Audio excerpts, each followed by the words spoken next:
My name is Adrian Cole, but that's not the name I was born with. It's the name I gave myself when I decided to stop running from the boy I used to be. I grew up in Wisconsin, in a quiet town that smelled of snow and cut grass. My parents had me too young, 20, barely adults, and they tried their best. We weren't poor, just always tired. My mother worked nights, my father drifted between jobs, and love was something that came in the form of a packed lunch or a blanket tucked under my chin dot as a kid. I was shy to the point of panic. I used to sweat through my shirts just standing in front of people. Once, in 4th grade, I faked a heart attack to avoid answering a question. The nurse called my mom, confused, while I lay on the floor shaking, not from pain, but from fear. No one ever asked what I was afraid of. By high school, I'd become a professional pretender. I could smile on cue, laugh at the right time, nod when people expected it. Inside, I was screaming. I joined wrestling because it gave my anxiety a costume. When you're on the mat, fear becomes focus, and pain feels like proof you exist. After graduation, I joined the Air Force. Everyone said I'd find myself. What I found instead was structure, and the comfort of being told what to do. I liked the order, the clean uniforms, the way everything fit inside a rulebook. But late at night, I still stared at the ceiling and wondered who I'd be if the rules disappeared. When my service ended, I faced a choice: go home, start a landscaping business with an old friend, maybe settle down, or drive west toward the ocean and see if I could find the version of myself that didn't need to fake heart attacks anymore. I packed my car and didn't look back. The first night in California, I slept in the back seat, listening to waves crash against the pier. For the first time, I felt small in a good way, like maybe there was more out there than fear and repetition. I got a job waiting tables at a seafood place in Huntington Beach.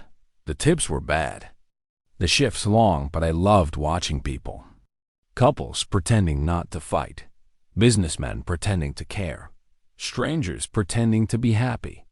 I understood all of them. Pretending was my native language.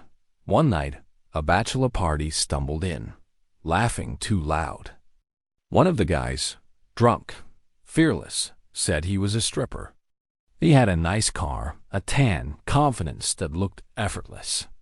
He wasn't smarter or stronger than me. He just had nerve.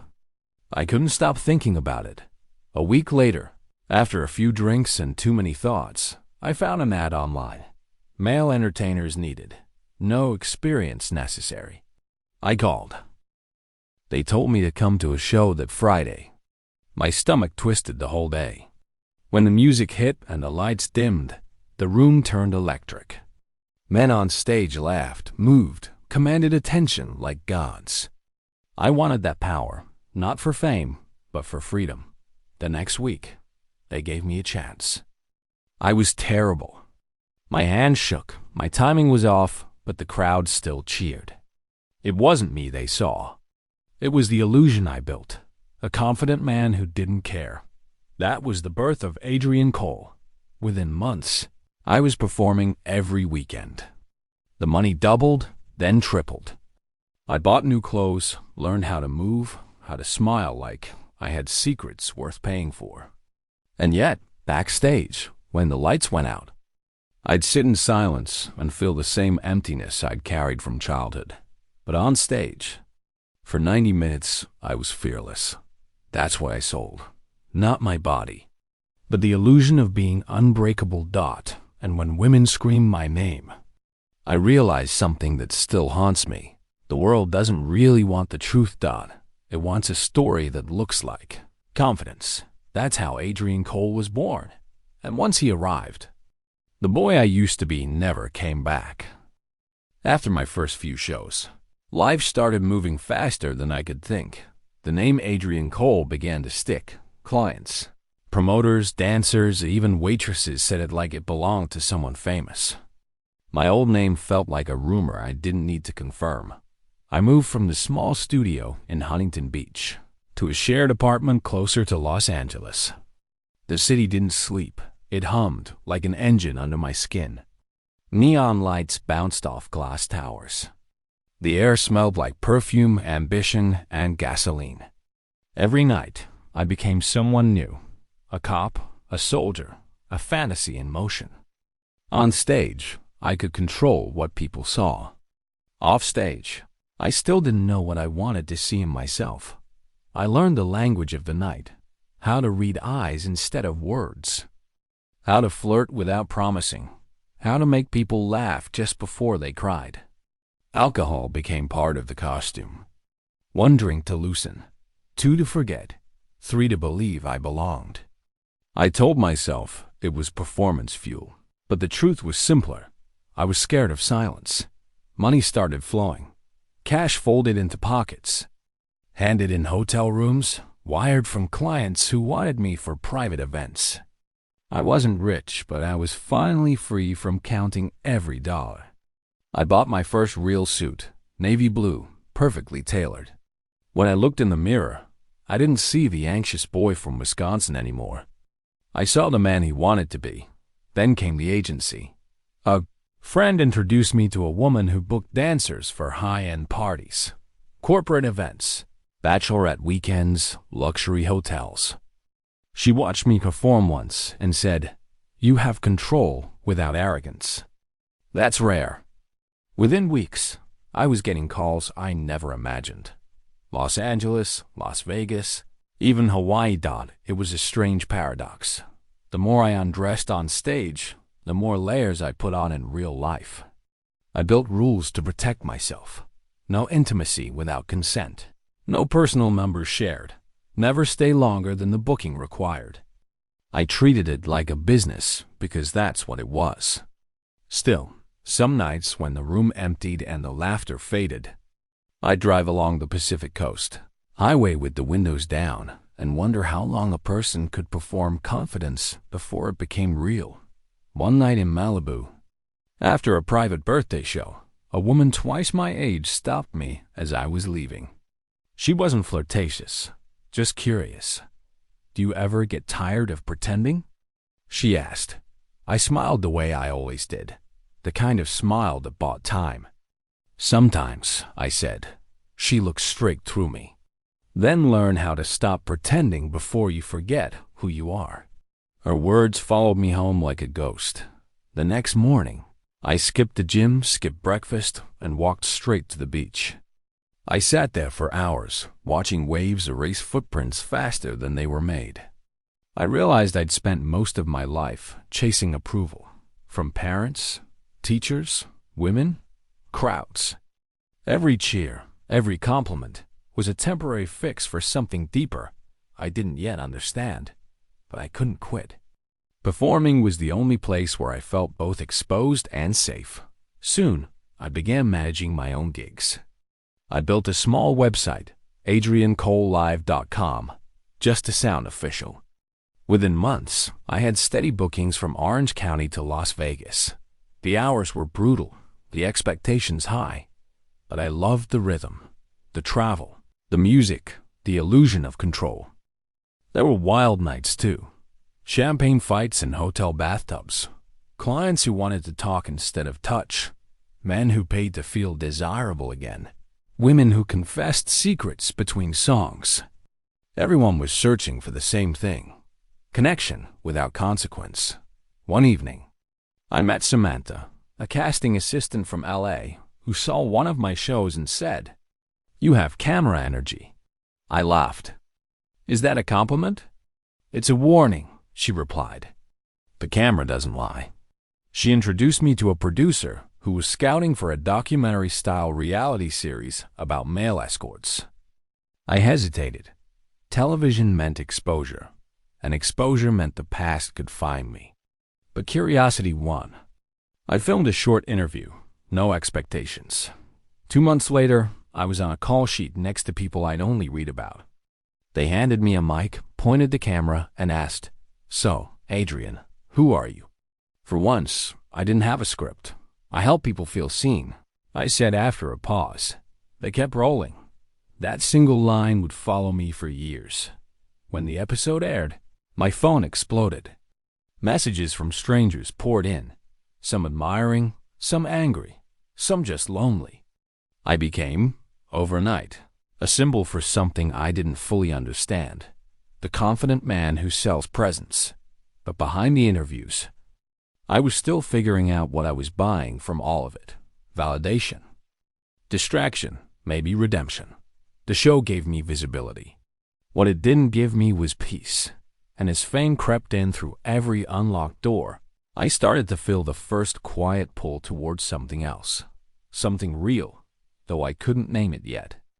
The calls came every day now. My calendar was full, my phone never silent.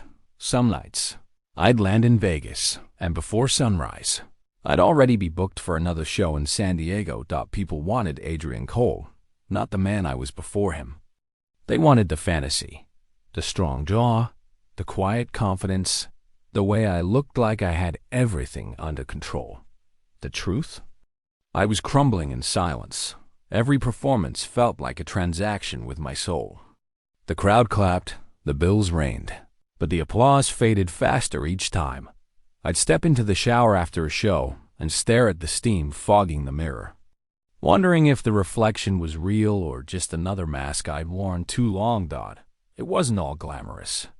Between hotel rooms and airports, I started keeping a journal. Small black notebook, leather cover. I called it Evidence of Existence. In it, I wrote down pieces of myself. Confidence is performance. Touch is currency. Loneliness is the tax. That sentence became my mantra. One night in Las Vegas, I performed for a group of high-profile clients, all women, powerful, sharp, untouchable. They wanted control, but I could see the same exhaustion behind their eyes that I carried behind mine. When the music stopped, one of them asked if I ever got lonely. I laughed, said, "Only when it's quiet." She smiled. "Then don't let it get quiet." After that night, I didn't. I filled every silence with noise, music, parties, people, anything that could drown the voice, asking me what this was all for. My agency grew. I started training younger dancers, teaching them how to hold confidence like armor. Always look like you belong, I told them, even when you don't. They called me Captain Cole. Half joke, half respect, but there were darker corners too. Sometimes the clients didn't just want a show. They wanted to own a version of me. They'd whisper things like, "Stay the night," or "Forget the rules just once." I always smiled and said no.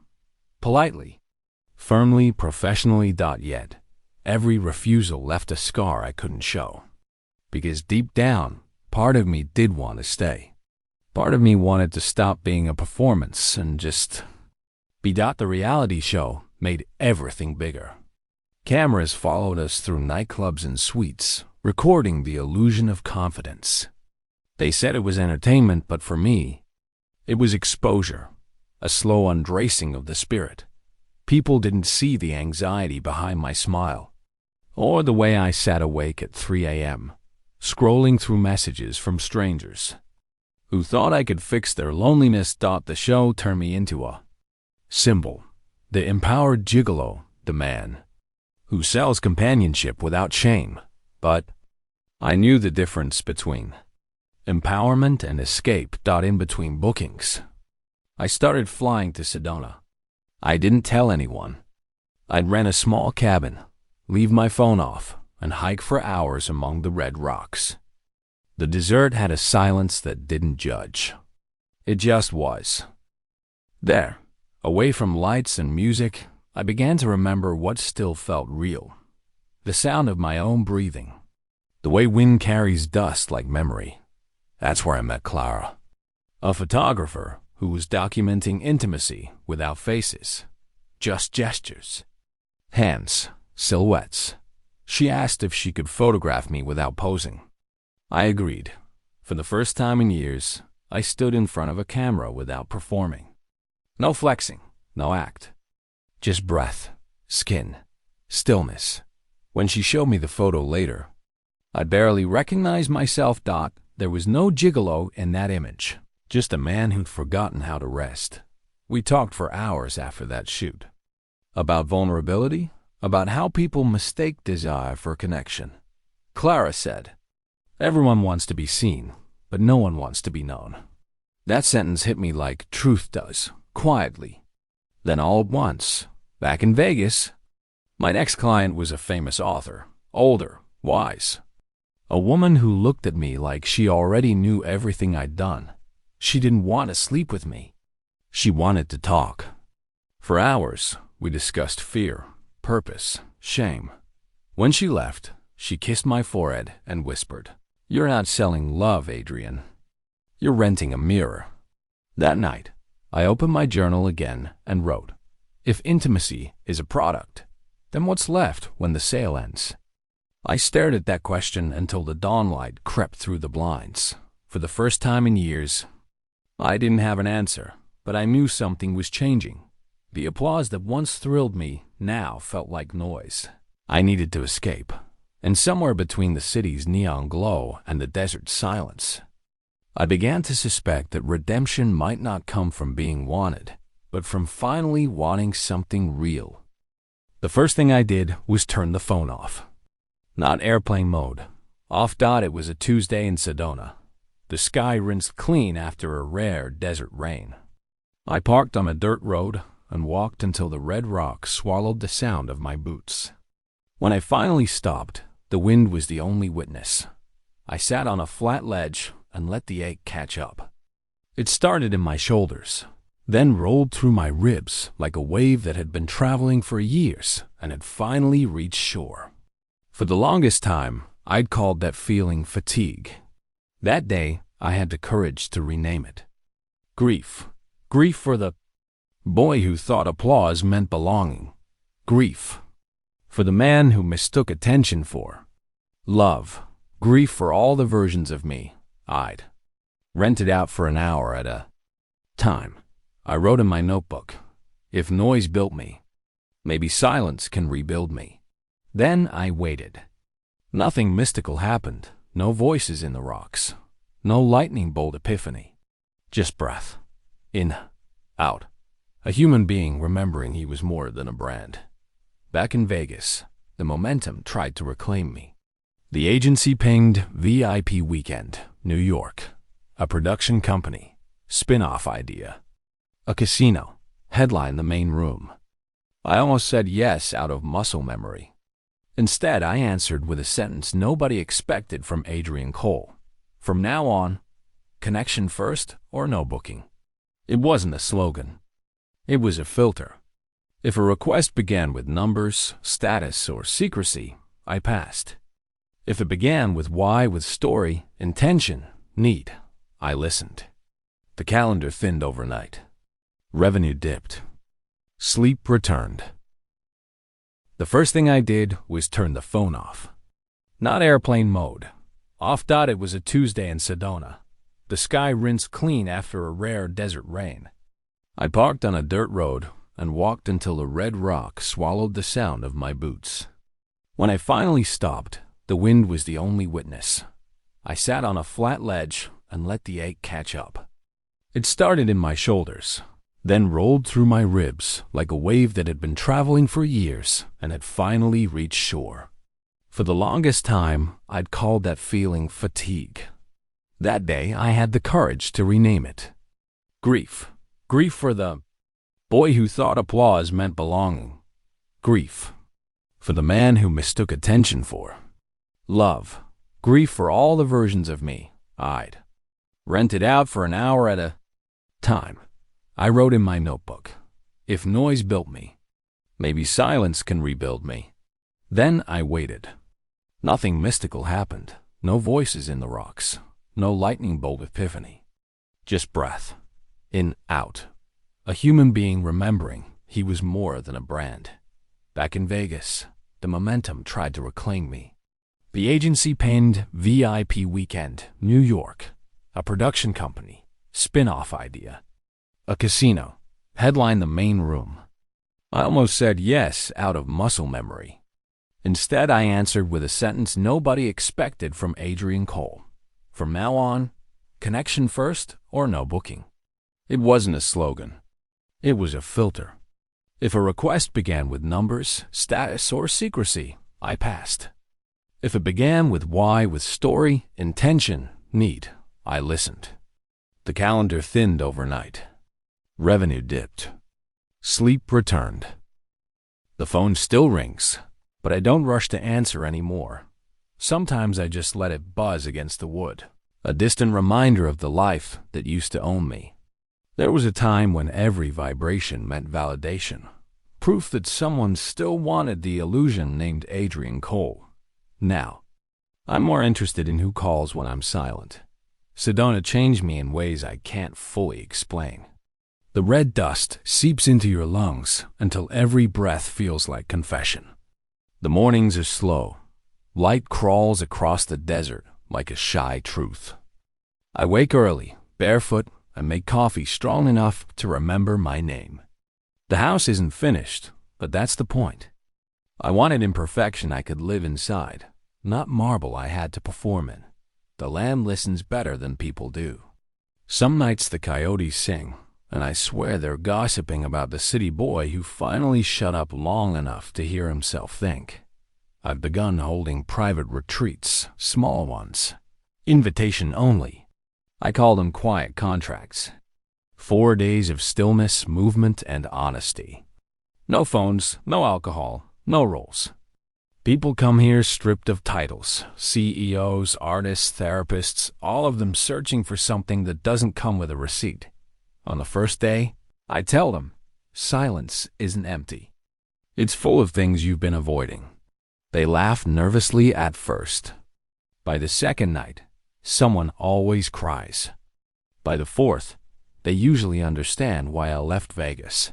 I still take a few bookings, the right kind. The ones that feel like conversations, not transactions. The first was a woman named Ellen, a widowed architect from Portland.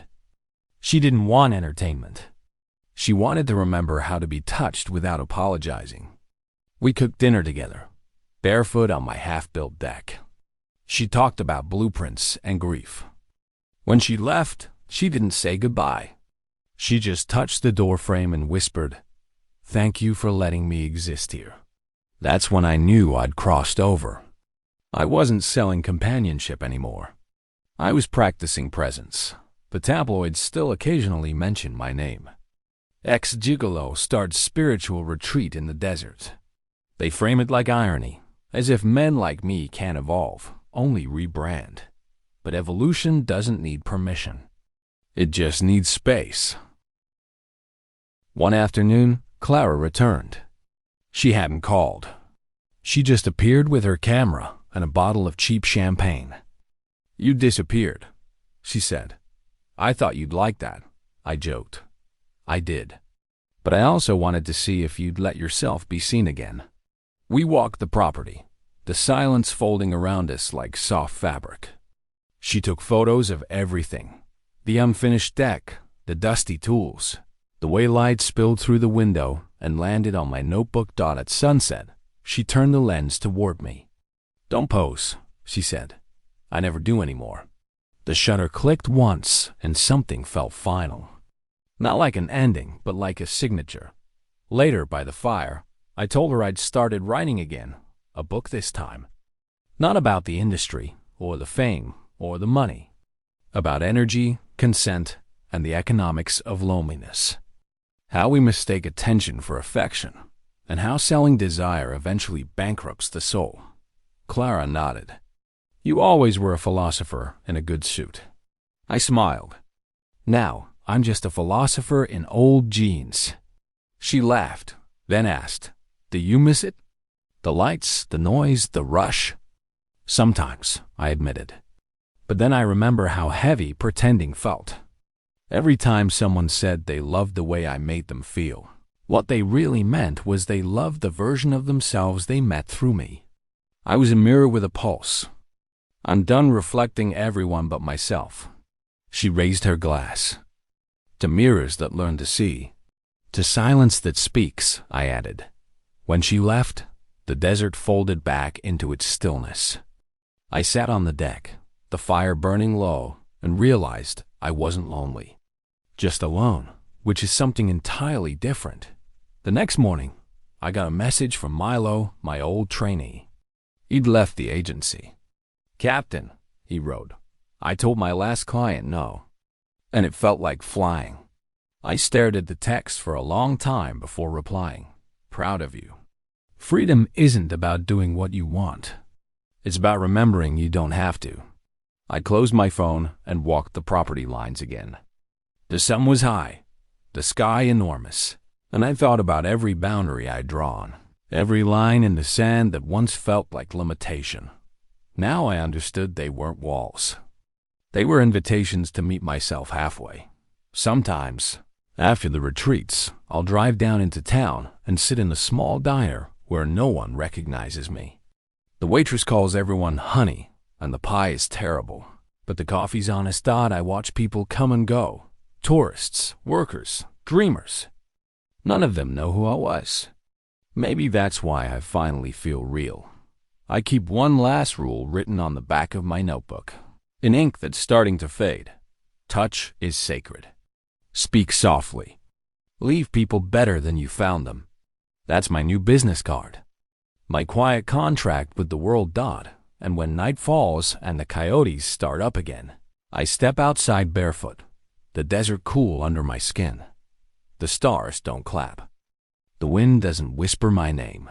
But somewhere between the silence and the sand, I hear the only applause that ever mattered. My own heart, steady now, finally keeping time with itself.